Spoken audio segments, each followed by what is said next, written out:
تراویح میں شامل ہوتے رہے ہیں ان کے لیے یہ بڑی ہی سعادت اور بڑی ہی فیروز بختی کی علامت ہے کہ انہیں بڑی استقامت کے ساتھ اللہ کریم نے نماز تراویح میں تسلسل کے ساتھ اور باقاعدگی کے ساتھ اور متواتر تراویح میں حاضر ہونے کی توفیق بھی بخشی اور انہیں منزل سننے کا شرف بھی حاصل ہوا، اور انہوں نے اس نیک عمل میں بڑی دلچسپی اور بڑی محبت سے تراویح میں شرکت کی۔ رمضان شریف کے آخری عشرے میں عمومی طور پر 27ویں شب کو نماز تراویح میں قرآن مجید کی منزل جو ہے اس کی تکمیل ہوتی ہے۔ بعض مقامات پر مسجدوں کے نمازی اور انتظامیہ اپنی سہولت کے لیے کہیں 25ویں شب کو ختم قرآن ہوتا ہے، کہیں 29ویں کو، مختلف راتوں میں۔ بحمد اللہ تعالی حرمین طیبین میں بھی، مکہ مکرمہ اور مدینہ منورہ میں 20 رکعت تراویح پڑھی جاتی ہیں۔ آج بھی مکہ شریف میں بھی اور مدینہ شریف میں بھی باجماعت 20 رکعت نماز تراویح پڑھی جاتی ہے، اور جس دن تراویح میں منزل ختم ہونی ہوتی ہے اس دن مکہ شریف مسجد حرام میں بھی، اور جس دن مدینہ شریف منزل قرآن مجید کی تراویح میں مکمل ہوتی ہے، بڑا جشن کا سماں ہوتا ہے، اور پورے عرب سے لوگ بڑی محبت سے دعائے ختم القرآن میں شرکت کرتے ہیں۔ بہت زیادہ رش ہوتا ہے مکہ شریف بھی اور مدینہ شریف بھی۔ افطاری کے وقت آپ اگر مسجد حرام میں پہنچ گئے اور مسجد نبوی میں تو پھر جگہ ملتی ہے، اس کے بعد جو آئے گا اسے کہیں دور دور سڑکوں پہ جگہ ملتی ہے۔ لوگوں کے اندر ایک جذبہ ہوتا ہے کہ آج تراویح میں قرآن مجید کی منزل ختم ہو رہی ہے اور ہم نے دعائے ختم قرآن میں شرکت کرنی ہے۔ باقاعدہ اہل عرب کے ہاں جو آپ کو ٹائٹل وہاں ملے گا اس میں آپ کو یہی لفظ ملیں گے، دعائے ختم القرآن، کہ تراویح میں چونکہ مکمل قرآن مجید آج تکمیل کی آخری مرحلے کو پہنچ رہا ہے، لہذا اس ختم قرآن کے موقع پر دعا ہوتی ہے جسے دعائے ختم القرآن کہتے ہیں۔ ہمارے ہاں مساجد میں وہ ذوق و شوق تو کہیں دیکھنے میں نظر نہیں آتا، دیکھنے میں نہیں آیا کبھی۔ بڑے شہروں میں اور بڑی مساجد میں معاملہ اور ہے۔ نماز تراویح میں شرکت کے لیے جو ذوق اور شوق ہونا چاہیے وہ بھی بہت کم نظر آتا ہے۔ اسی طرح دعائے ختم قرآن میں بھی اور ختم قرآن کی تقریب میں بھی جو پکے نمازی ہیں وہ بھی دلچسپی نہیں لیتے۔ عمومی طور پر وہ یہ سمجھتے ہیں یہ مولویوں کا کام ہے یا حافظ کاری کا کام ہے، وہ کریں گے۔ کراچی کے اندر یہ ایسا کرتے ہیں لوگ، چونکہ بہت بزنس مین لوگ ہیں وہاں، تو اکثر مسجدوں میں، کراچی میں ایک دفعہ گیا تھا رمضان شریف میں، تو جو بینر لگے ہوئے تھے میرے لیے یہ نئی بات تھی کیونکہ زندگی میں پہلی مرتبہ میں نے دیکھا تھا۔ تو وہاں لکھا ہوا تھا 5 روزہ تراویح، 10 روزہ تراویح۔ تو میں ایک دم سے پریشان ہو گیا، میں نے یہ سمجھا کہ شاید صرف 5 دن تراویح پڑھتے ہیں، یہ 10 روزہ لکھا ہے تو شاید 10 روزہ۔ تو وہ ایک مسجد میں 5 روزہ تراویح تھی، تو وہاں میرے ایک دوست تھے، تو انہوں نے کہا کہ آج یہ ہمارے گھر کے قریبی مسجد ہے، وہاں تراویح میں بڑا لطف آتا ہے، وہاں چلیں گے۔ وہ جب میں گیا تو مجھے 3ری منزل پہ جگہ ملی تراویح، اتنا رش تھا، ساری مسجد کی منزلیں فل تھیں۔ پہلی منزل پہ جگہ نہیں ملی، دوسری پہ نہیں، تیسری پہ ملی۔ تو میں نے پھر ان سے پوچھا کہ یہ 5 روزہ تراویح اور 10 روزہ تراویح کا کیا مطلب ہے؟ انہوں نے کہا کہ نمازی اپنی سہولت کے لیے کہتے ہیں کہ 5 دن میں ہم اتنا وقت نکالیں گے کہ پورا قرآن مجید 5 دن میں سن لیں، اور جہاں 10 روزہ ہے وہ 10 دنوں میں مکمل قرآن تراویح میں سنتے ہیں، اور اتنا رش ہوتا ہے کہ روڈوں پہ باہر صفیں بنتی ہیں۔ وہ کہتے ہیں کہ پورا قرآن شریف 5 دن میں 10 دن میں سن لیں، باقی تراویح میں پھر امام صاحب قرآن مجید کے مختلف مقامات سے منزل پڑھیں گے۔ عرض کرنے کا مقصد یہ ہے کہ ایک شوق اور ایک لگن جو ہے وہ تراویح کے ساتھ ہمیں ہونی چاہیے، وہ خال خال نظر آتی ہے۔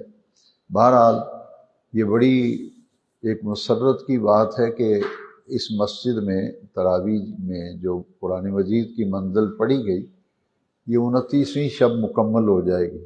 جیسا کہ میں نے عرض کیا کہ وہ 28 پارے تو رات مکمل ہوئے، 29ویں کا بھی ابتدائی حصہ ہم نے سورہ ملک بھی سنی، سورہ نون والقلم، اور اس طرح منزل جو ہے انشاءاللہ آج آگے چلے گی۔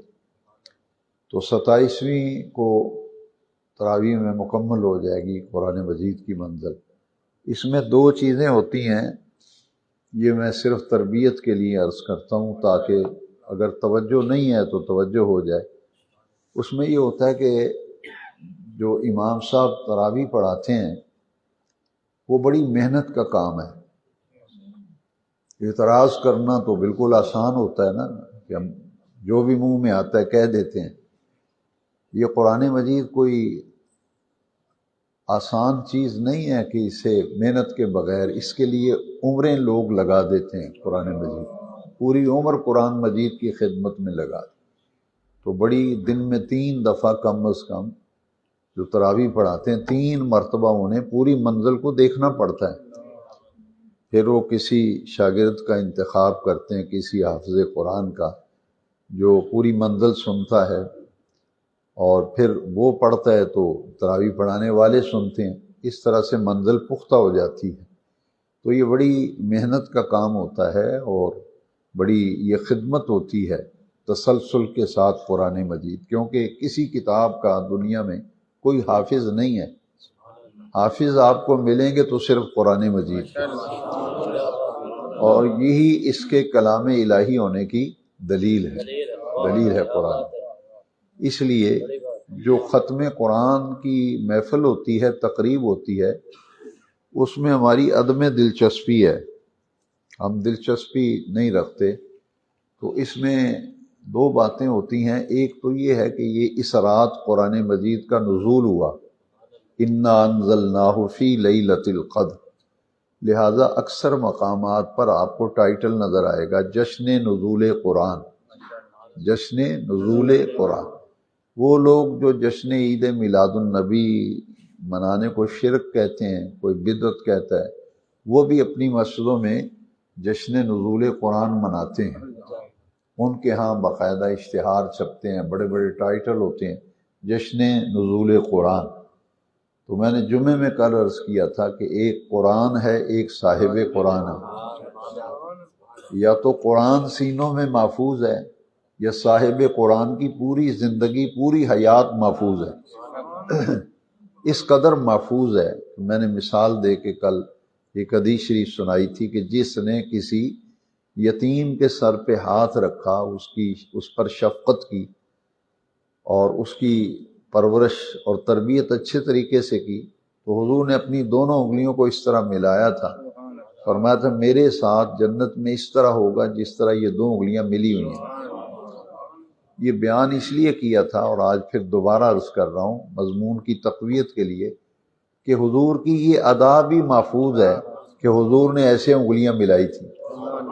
اب یہ حدیث شریف کوئی پڑھے یا پڑھائے یا سنائے تو وہ اس طرح انگلیاں ملائے بغیر نہ سنائے گا نہ بتائے گا کہ حضور کی یہ ادا بھی محفوظ ہو گئی۔ اسی طرح حضور نے وضو فرمایا تو صحابہ کرام وضو کا استعمال شدہ پانی زمین پہ نہیں گرنے دیتے تھے، یہ بھی محفوظ ہو گیا عمل صحابہ کرام کا۔ حضور حجامت بنواتے تھے تو صحابہ کرام حجامت کے بال زمین پہ نہیں گرنے دیتے تھے۔ تو یہ ادائیں جو ہیں ان کا تعلق حضور کی حیات مقدسہ سے ہے، لہٰذا ہم مسلمان اس اعتبار سے نہایت خوش بخت ہیں کہ ہمارا قرآن بھی سینوں میں محفوظ ہے، اور جو صاحب قرآن ہیں ان کی پوری حیات بھی محفوظ ہے، پوری حیات سیرت اور حدیث کی کتابوں میں محفوظ ہے۔ لہٰذا مسلمان کی خوشی کی انتہا نہیں ہونی چاہیے کہ آج ہماری مسجد میں تراویح میں قرآن مجید کی منزل ختم ہو رہی ہے۔ جس طرح چہروں پہ بھی رونق ہو، اپنی گفتگو سے بھی اس کا اظہار ہو، اپنے عمل سے بھی، کہ وہ محنت جو ہم نے پہلے روزے شروع کی تھی، اللہ کریم کا کرم ہوا ہے کہ وہ محنت ہماری مکمل ہو گئی ہے۔ تو یہ ہے کہ ہمیں بڑی دلچسپی لینی چاہیے دین کے معاملات میں۔ جو لوگ پہلی مسجد میں نہیں آتے یا تراویح نہیں پڑھتے، درس میں نہیں بیٹھتے، ان سے کوئی گلہ یا شکوہ نہیں ہے۔ لہٰذا جو محبت والے تراویح میں بیٹھتے ہیں، درس میں بیٹھتے ہیں، نمازوں میں حاضری دیتے ہیں، ان کی ذمہ داری پھر بڑھ جاتی ہے کہ وہ اپنے ذوق و شوق کا بھی اظہار کریں اور اپنی محبت کا اظہار کریں۔ اور اس کے لیے ختم قرآن میں ہماری مسجد میں کئی سالوں سے دیکھ رہا ہوں کہ وہ دلچسپی نہیں۔ میں نے رات سوچا تھا کہ میں فجر کے درس میں یہ ضرور عرض کروں گا۔ اس میں دو چیزیں ہوتی ہیں، ایک یہ کہ جنہوں نے قرآن مجید سنایا ہے، ایک وہ مؤذن جو مسجد میں اذان پڑھتا ہے۔ ہمارے معاشرے میں تو اس طبقے کو اہمیت ہی نہیں، جو 5 وقت کی اذان پڑھتا ہے اور سحری کو دنیا سوئی ہوتی ہے، مؤذن اٹھاتا ہے کہ اتنے بج گئے، پھر وہ نعت شریف پڑھتا ہے اور مؤذن بتاتا ہے کہ اتنا وقت باقی رہ گیا ہے۔ وہ مسجد کھولتا ہے، پانی بھرتا ہے، لائٹیں چلاتا ہے، نمازیوں کے لیے سہولتیں پیدا کرتا ہے، جو خادم مسجد ہوتا ہے۔ مؤذن کی اپنی ڈیوٹی ہے، امام صاحب کی اپنی ڈیوٹی ہے۔ لہٰذا 27ویں میں یہ ہونا چاہیے کہ ہر نمازی کو اتنی خوشی ہو کہ شکر ہے مہینہ رحمتوں والا آیا تھا، برکتوں والا۔ دیہاتوں میں جو سادہ لوگ ہوتے ہیں نا، پینڈو لوگوں کہتے ہیں کرما والے روزے آئے نے، کرما والا مہینہ آیا ہے، وہ یہ بات بڑی محبت کی ہے۔ تو ہم پھر بڑے خوش ہوتے ہیں کہ شکر ہے یار 27ویں میں ہمارا وہ قرآن مکمل ہو گیا۔ وہ منزل جس کی طرف ہم نے سفر شروع کیا تھا نا، رمضان شریف کی پہلی رات، وہ 27ویں رات ہم اس منزل پہ پہنچ گئے کہ پورا قرآن مجید ہم نے سننے کا شرف حاصل کر لیا۔ تو جو قرآن مجید سناتے ہیں تراویح میں، انہیں سنت کا ثواب ملتا ہے۔ یہ بھی میں نے جمعے میں عرض کیا تھا۔ میں آج اس لیے تقویت کے لیے عرض کر رہا ہوں کہ ایک دفعہ ذہن میں بات تازہ ہو جائے۔ جو قرآن شریف سنانے والے ہیں وہ تو سنت کا ثواب پا رہے ہیں، اور جو سن رہے ہیں انہیں فرض کا ثواب مل رہا ہے۔ تو اس لیے تو کتنی خوشی ہوگی کہ ہم نے اس فرض کو بتمام حاصل کیا اور ہم نے پوری منزل سننے کی شرف اور سعادت حاصل۔ لہذا اس خوشی کے موقع پر 2 چیزیں ہوتی ہیں۔ آپ دیکھیں نا کہ بچے کی جب شادی ہوتی ہے تو اس پر اب کتنا ہم اہتمام کرتے ہیں۔ کیوں اہتمام کرتے ہیں؟ ایک خوشی ہوتی ہے کہ ہمارا لخت جگر، ہمارا نور نظر، ہمارا فرزند، ہماری آنکھوں کا ٹھنڈک جو ہے، بیٹا ہمارا اور بیٹی ہماری رشتہ ازدواج میں منسلک ہو رہے ہیں، ایک فرض ادا ہو رہا ہے۔ تو فرض کی ادائیگی پہ کتنا اہتمام کرتے ہیں، شادی ہال بک کراتے ہیں، اچھے اچھے کھانے پکتے ہیں، کیونکہ خوشی کا موقع ہے نا، اہتمام کیا جاتا ہے۔ لہٰذا مساجد کے اندر بھی جشن نزول قرآن کو اسی ذوق و شوق سے منانا چاہیے۔ یہ خوشی کا موقع ہے، یہ راحت کا موقع ہے، اور یہ شکرانے کا موقع ہے۔ جیسا کہ ولیمہ جو ہے یہ دراصل شکرانہ ہے، دعوت ولیمہ مسنون ہے، نبی کریم علیہ السلام کی سنت ہے۔ کبھی آپ نے غور کیا کہ ولیمے کی روٹی، ولیمے کا کھانا کیا ہے؟ یہ شکرانہ ہے کہ دلہن گھر آئی ہے، شکر ہے دلہن گھر آئی ہے اور شب زفاف گزر گئی ہے، ہمارے بیٹے کی ازدواجی زندگی شروع ہو گئی، لہذا حکم ہے کہ پھر ولیمہ کرو۔ ولیمہ کرنا سنت ہے، اور ولیمے میں پھر اچھے اچھے لوگ کھانے پکاتے ہیں۔ کیا لوگ اپنے گھر میں کھانا نہیں کھاتے؟ تو ولیمے میں اتنا اہتمام کیوں؟ کہ خوشی کا موقع ہے کہ بیٹے کا گھر بسے گا، گھر آباد ہوگا۔ تو اہل عرب جب بھی کوئی نیکی کے مواقع آتے تھے تو وہ بھی اسی طرح خوشیوں کا اظہار کرتے تھے۔ آج بھی مدینہ شریف میں رمضان شریف میں اللہ توفیق دے حاضری کی، تو آپ دیکھیں کہ تراویح کے بعد کیا ہوتا ہے کہ کئی جگہ پہ سفرہ لگاتے ہیں، وہاں آپ کو چلغوزے، بادام، پستہ، کھجوریں، مختلف انواع کاجو وغیرہ، وہ اپنی محبت کا اظہار کرتے ہیں، اور اس میں کوئی پابندی نہیں، کسی کو روکتے نہیں ہیں، جو بیٹھ گیا وہ بیٹھ گیا، اس کو کعوہ بھی پلاتے ہیں، کہتے شکر ہے تراویح آرام سے پڑھی گئی، لہذا وہ ایک دوسرے سے محبت کا اظہار کرتے ہوئے کچھ اہتمام کرتے ہیں۔ تو تراویح کی منزل جب ختم ہوتی ہے، اس میں جو تبرک ہوتا ہے یا لنگر شریف ہوتا ہے، وہ دراصل شکرانہ ہوتا ہے کہ بھئی ہم سب نے مل جل کر منزل سنی ہے، اس خوشی کے موقع پر آؤ ہم مل بیٹھتے ہیں اور اس شکرانے کے لیے ہم کچھ اہتمام کرتے ہیں۔ تو وہ اہتمام جو ہے وہ تو محبت سے ہونا چاہیے، وہ اہتمام پیار سے ہونا چاہیے۔ تو دو چیزیں ہیں ہر مسجد میں، جہاں جہاں ماشاءاللہ لوگ اس بات کو سمجھتے ہیں وہاں اس کا اہتمام بھی ہوتا ہے۔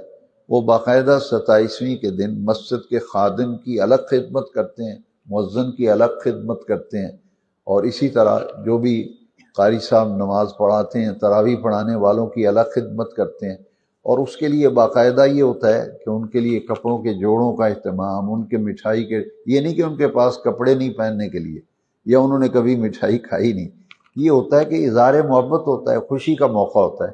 تو وہ نمازیوں کی طرف سے اور انتظامیہ کی طرف سے یہ محبت کا اظہار ہوتا ہے، خلوص کا اظہار، کہ انہوں نے ہمیں خوش کیا، ہمیں قرآن شریف سنایا ہے، اور کوئی مصروفیت انہوں نے نہیں رکھی، لہٰذا ان کی جو دنیا کی ضرورتیں ہیں ان کو پورا کرنا پھر ہماری ذمہ داری ہے۔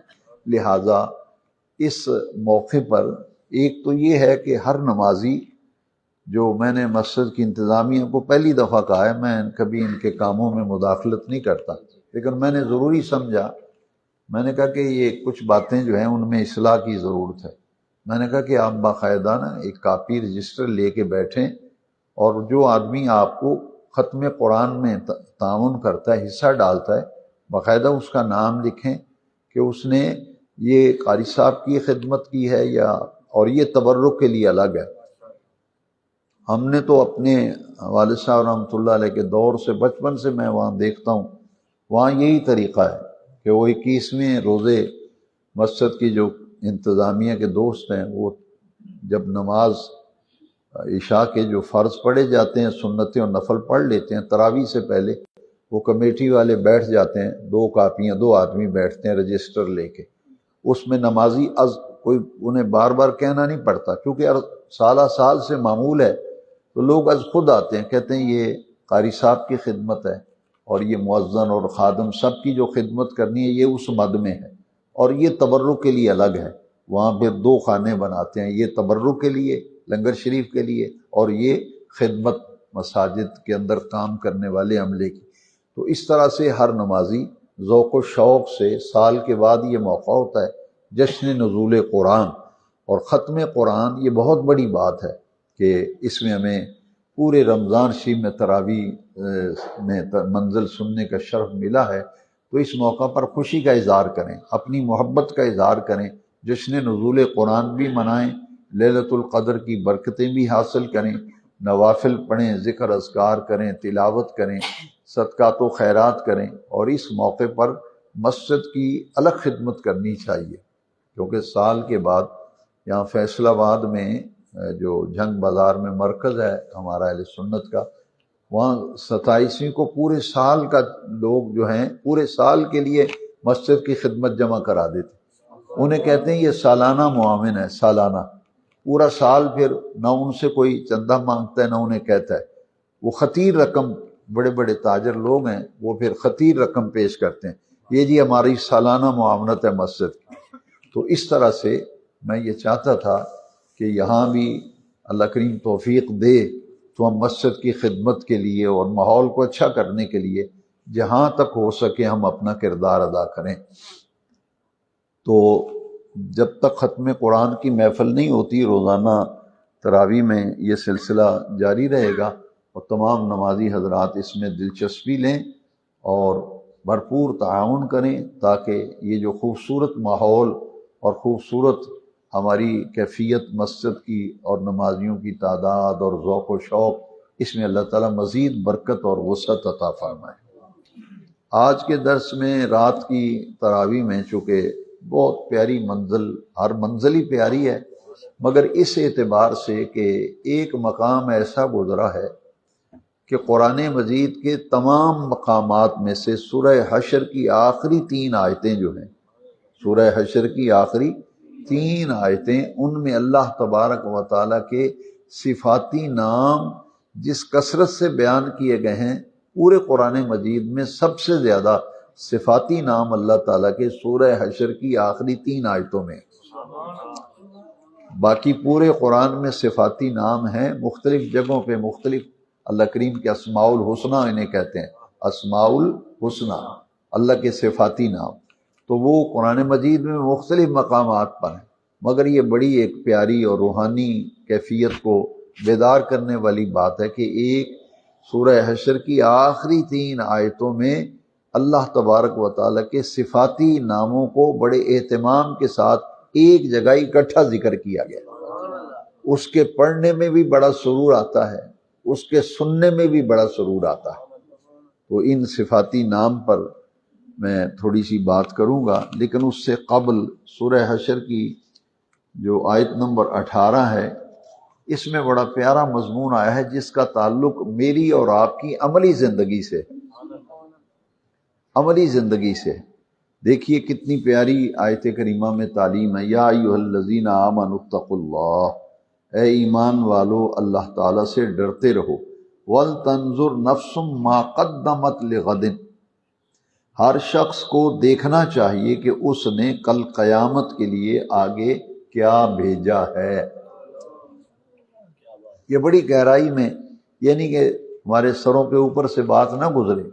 دیکھیے اللہ کریم نے لفظ بڑے پیارے آئے، وَلْتَنْظُرْ نَفْسٌ مَا قَدَّمَتْ لِغَدٍ، ہر شخص کو دیکھنا چاہیے۔ کون کہہ رہا ہے؟ اللہ تبارک و تعالیٰ۔ اللہ کریم فرماتے ہیں ہر شخص کو دیکھنا چاہیے کہ اس نے کل قیامت کے لیے آگے کیا بھیجا ہے۔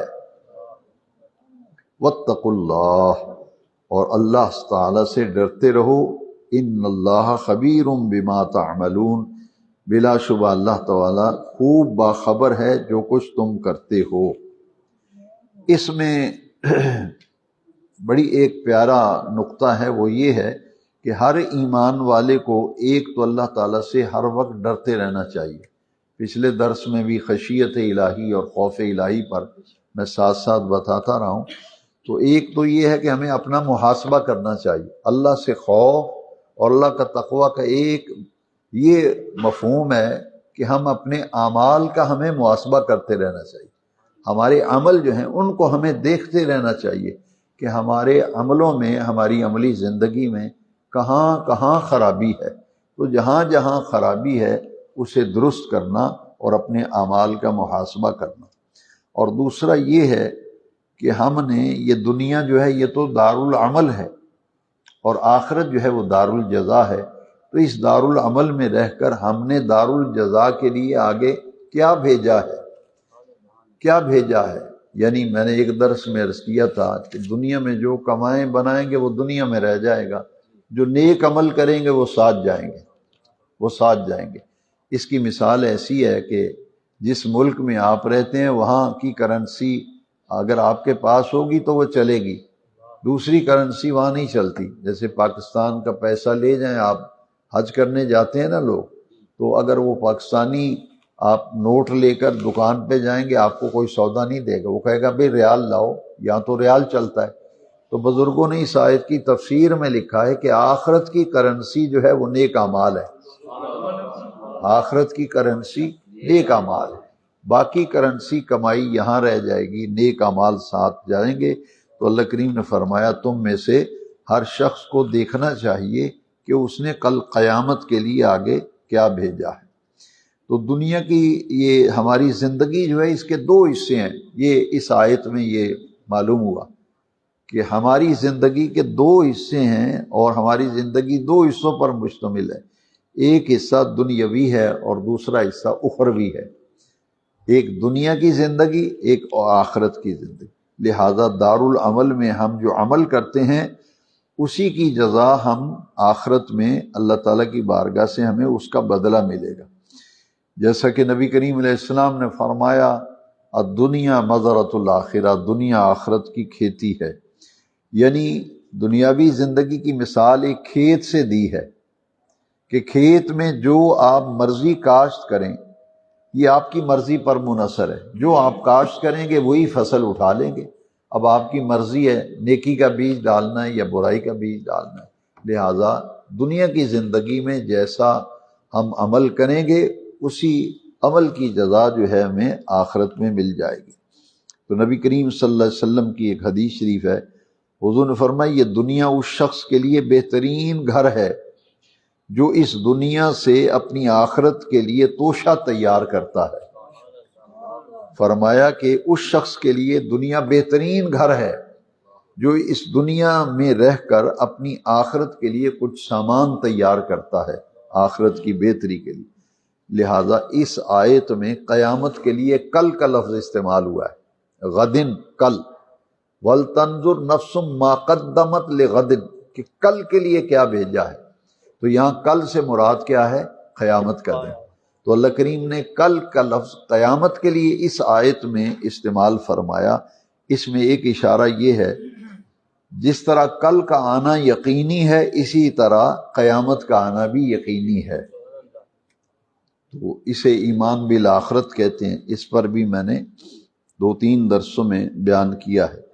جس طرح کل بالکل قریب ہے اسی طرح قیامت بھی قریب ہے، تو صرف موت درمیان میں فاصلہ ہے۔ ایک صحابی کہتے ہیں رضی اللہ تعالیٰ عنہ کہ جو آدمی فوت ہوتا ہے نا تو اس کی قیامت اسی وقت قائم ہو جاتی ہے، ایک مطلب یہ۔ اور ایک درس میں نے عرض کیا تھا کہ قبر آخرت کی منزلوں میں پہلی منزل، قبر آخرت کی منزلوں میں پہلی منزل، اور جو فوت ہو گیا اس کی قیامت اسی وقت قائم ہو گئی کیونکہ اس کا تعلق اب آخرت سے ہو گیا۔ لہٰذا اس دنیا کی زندگی کا استعمال اس طرح کرنا چاہیے کہ جس سے ہماری وہ زندگی اچھی ہو جائے جہاں جا کے ہم نے رہنا ہے۔ تو ارشاد فرمایا کہ ہر شخص غور کرے کہ اس نے کل کے لیے کیا بھیجا ہے۔ اس سے اگلی آیت جو ہے یہ سورہ حشر کی آیت نمبر 19 ہے، اس میں بڑی اہم تربیت ہے اہل ایمان۔ لا تکونوا کالذین نسوا اللہ، اللہ کریم فرماتے ہیں ان لوگوں کی طرح نہ ہو جانا جنہوں نے اپنے رب کو بھلا دیا ہے۔ لا تکونوا کالذین نسوا اللہ، رب ذوالجلال خود فرما رہا ہے کہ ان لوگوں کی طرح نہ ہو جانا جنہوں نے اپنے رب کو ہی بھلا دیا ہے۔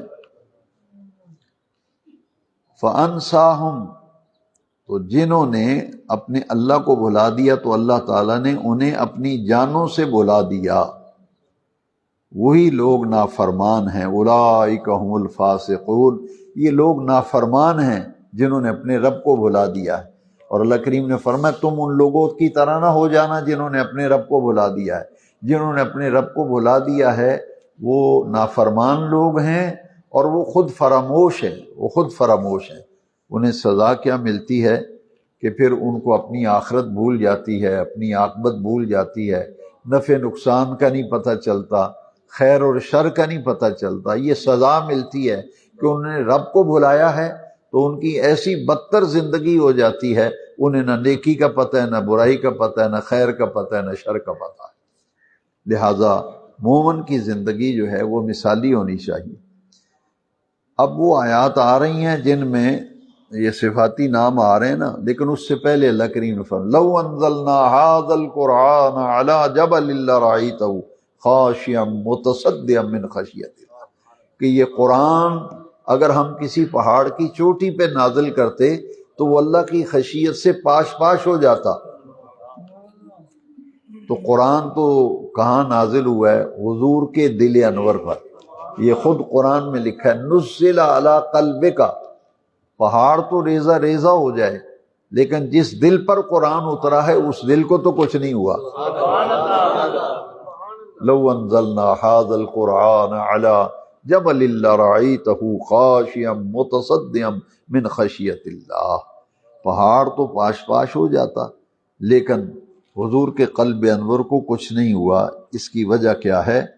تو تفسیر فتح القدیر میں ایک بڑی پیاری بات لکھی ہے کہ اللہ تعالیٰ نے فرمایا کہ اے پیارے محبوب، ہم یہ قرآن پہاڑ پر نازل فرماتے تو وہ قائم نہ رہتا بلکہ اس کے نزول سے پھٹ جاتا پہاڑ، لیکن آپ پر ہمارا یہ احسان ہے کہ ہم نے آپ کو اتنا قوی اور مضبوط بنا دیا اور آپ نے اس چیز کو برداشت کر لیا جس کو مضبوط پہاڑ برداشت نہ کر سکتے۔ یہ اللہ کا خاص حضور پہ کرم ہے کہ پہاڑ تو ریزہ ریزہ ہو جاتا، لیکن حضور کے دل انور پر قرآن اترا ہے تو حضور کے دل کو تو کچھ نہیں ہوا۔ بے نیاز رب فرماتا ہے پیارے محبوب، ہم نے آپ کو اتنا قوی اور مضبوط بنا دیا، آپ میں اس قرآن کو برداشت کرنے کا ہم نے اتنا بلند قوت عطا فرما دی کہ لہٰذا پہاڑ تو پھٹ جاتا مگر آپ اس قرآن مجید کے نزول کو آپ کی طبیعت مبارکہ نے برداشت کر لیا، اس لیے آپ کو کچھ نہیں ہوا۔ اب وہ صفات آ گئیں آخری 3 آیتوں میں۔ هو اللہ، اس میں سننے بھی بڑا مزہ ہے، پڑھنے بھی بڑا مزہ ہے۔ هو اللہ الذی لا الہ الا هو عالم الغیب والشہادہ هو الرحمن الرحیم۔ یہ صفاتی نام قرآن مجید میں، یہ سورہ حشر کی آخری 3 آیتیں جن میں صفاتی نام جتنی کثیر تعداد میں ہیں پورے قرآن میں ایک جگہ اتنے صفاتی نام اکٹھے نہیں ہیں۔ واللہ الذی لا الہ الا هو الملک القدوس السلام المؤمن المہیمن العزیز الجبار المتکبر سبحان اللہ عما یشرکون۔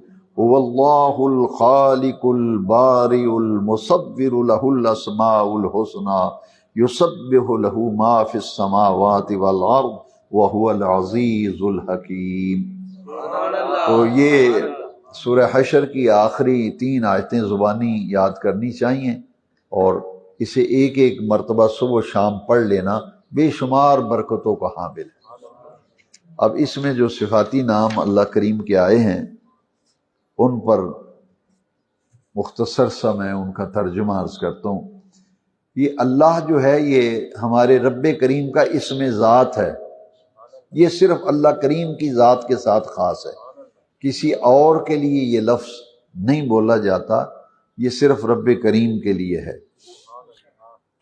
اور جتنے بھی اللہ کریم کے اسماء الحسنہ یعنی خوبصورت نام ہیں وہ اس 3 آیتوں میں ذکر کیے گئے، اور ان میں سب سے اسم اعظم اللہ کریم کا اسم اعظم اور اللہ کریم کا ذاتی نام جو ہے وہ ہے اللہ، وہ ہے اللہ۔ اور کسی اور چیز کے لیے بھی اور کسی اور شخص کے لیے بھی یہ لفظ استعمال نہیں ہو سکتا۔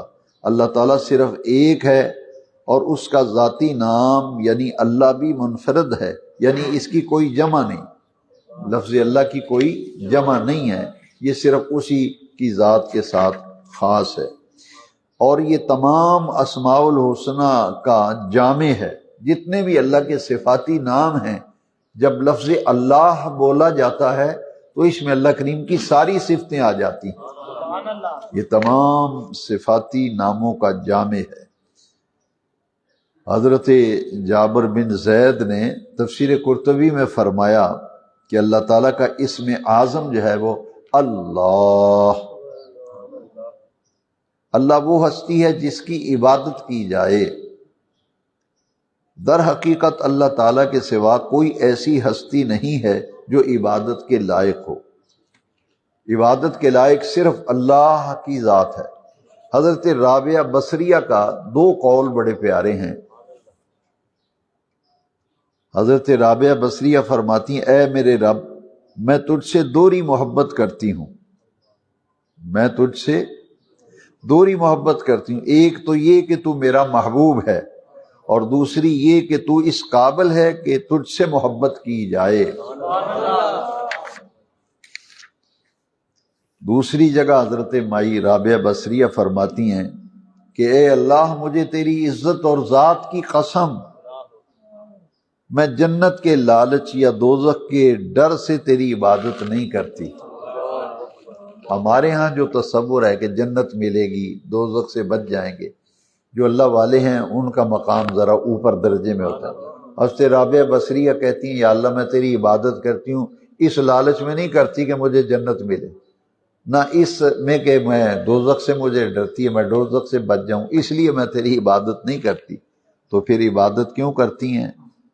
آپ فرماتی ہیں اے اللہ میں تیری عبادت صرف اس لیے کرتی ہوں کہ تو ہی عبادت کے لائق ہے،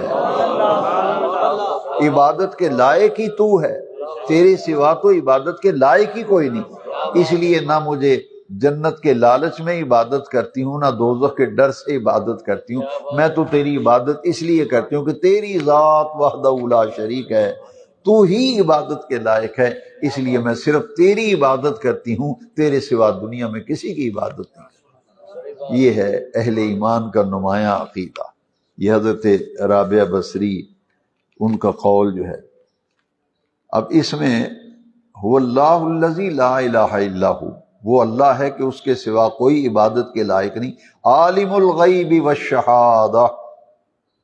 عالم الغیب والشہادہ کا معنی ہے کہ اللہ تعالیٰ کا علم ہر چیز کو محیط ہے، اور وہ ان چیزوں کو بھی جانتا ہے جو لوگوں سے پوشیدہ ہیں، یہ ہے عالم الغیب والشہادہ۔ اور آگے دو صفاتی نام پھر آ رہے ہیں، هو الرحمن الرحیم۔ اچھا یہ بات سب حضرات نوٹ کر لیں کہ اللہ کے جتنے صفاتی نام ہیں سب سے چوٹی کا اسم صرف الرحمن، اس کے بعد پھر اللہ کا چوٹی کا اسم صرف الرحیم، جیسے بسم اللہ الرحمن الرحیم۔ یہ دو صفاتی نام ہیں جو تمام صفاتی ناموں میں سے چوٹی کے صفاتی نام۔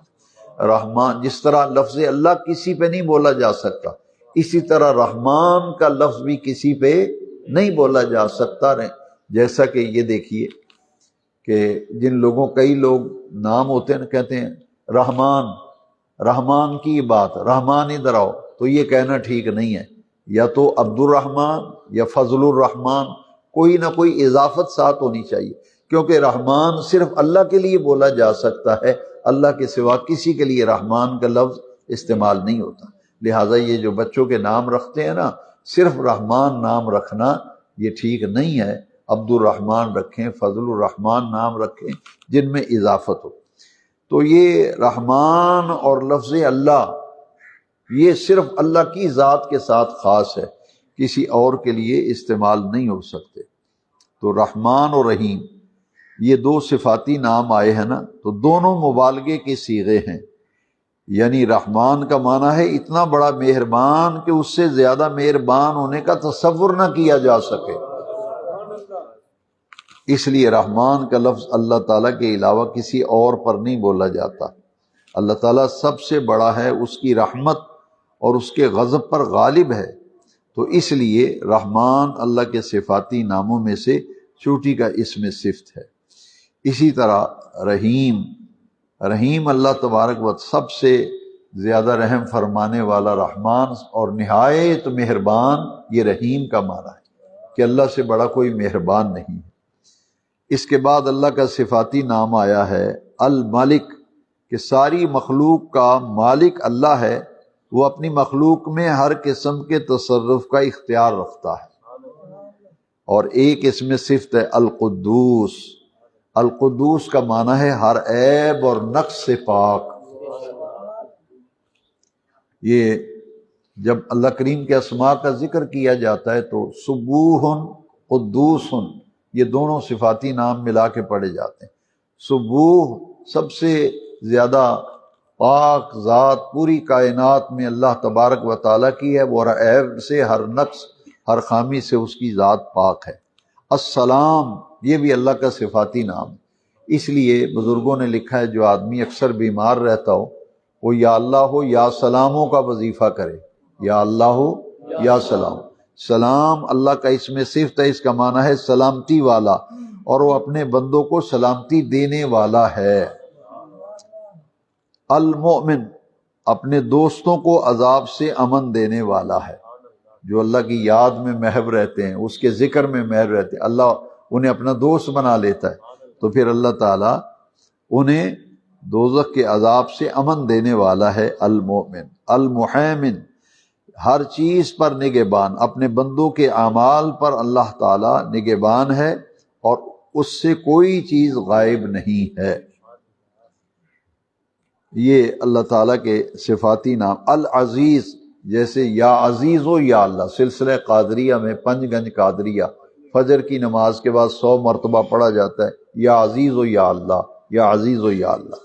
تو یہ عزیز اللہ کا اسم صفت ہے، اس کا معنی ہے زبردست اور سب پر غالب، یعنی اللہ پر کوئی غالب نہیں آ سکتا، وہ سب پر غالب ہے، یہ ہے العزیز کا معنی۔ المتکبر، المتکبر یہ اللہ کا اسم صفت ہے، اس کا معنی ہے کبریائی صرف اللہ کی ذات کے ساتھ خاص ہے، وہ کبریائی والا ہے اور کبریائی صرف اسی کا حق ہے، اس کے سوا کوئی اس کا مستحق نہیں ہے۔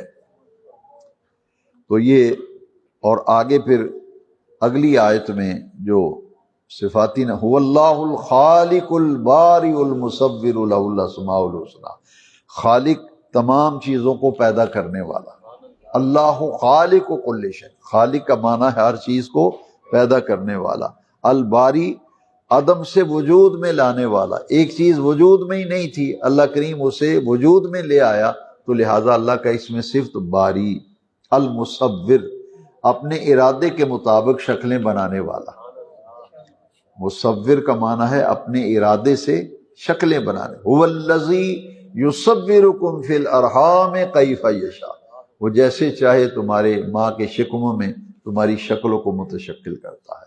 تو یہ اسماء الحسنہ یہ اللہ تعالیٰ کے صفاتی نام ہیں، اور ان صفاتی ناموں سے اپنے رب کو پکارنا چاہیے، اور دعا کرتے وقت حسب حال، جب بھی دعا کریں تو حسب حال اپنے اللہ کریم کے صفاتی ناموں کا ذکر کرنا چاہیے۔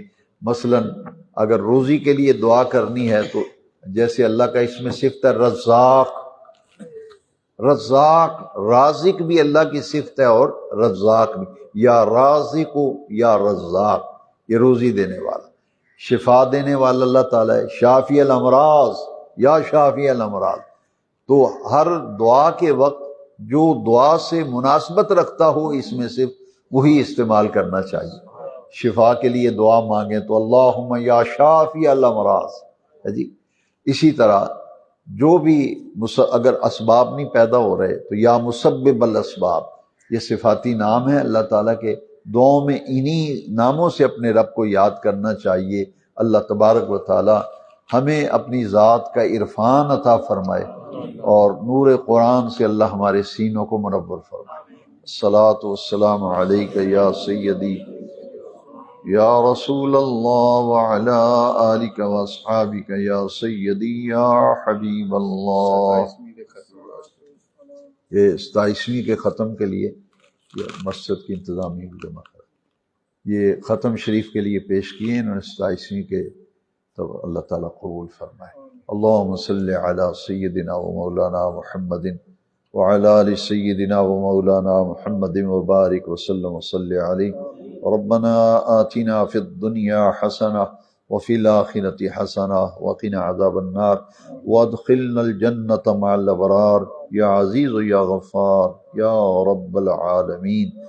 ربنا تقبل منا صلواتنا وصيامنا وقيامنا وتسحرنا وإفطارنا وجميع أعمالنا الصالحة في شهر رمضان وغيره، ونفوض أمورنا إلى الله إن الله بصير بالعباد۔